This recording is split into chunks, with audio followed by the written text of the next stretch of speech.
One day a little girl was playing with her friends in the park until she saw something sparkle in a bush that caught her eye. She left her friends to their game and went to investigate what it might be.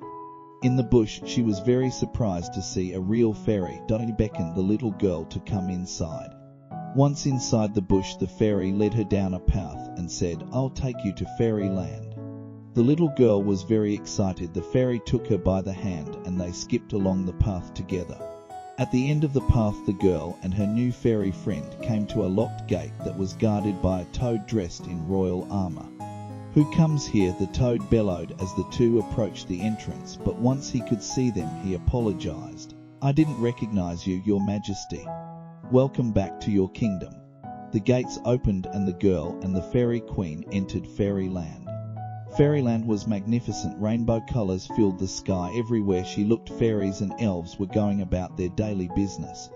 They were flying and dancing and skipping from here to there. The little girl was in awe of everything she saw. She looked at the fairy queen and asked, "Can I stay here with you forever? You can return to my world at any time. Simply crawl into the bush and follow that path back to the gate where Mr. Toad will let you in." The girl thanked the fairy queen and went off to explore more of this magical world on her own.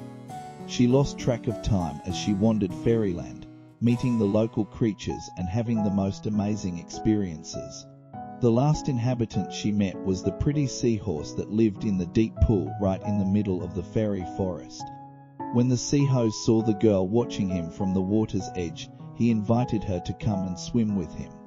Under the sea there was a whole other part of fairyland that the little girl could never have imagined. It was full of mermaids and rainbow-colored fishes.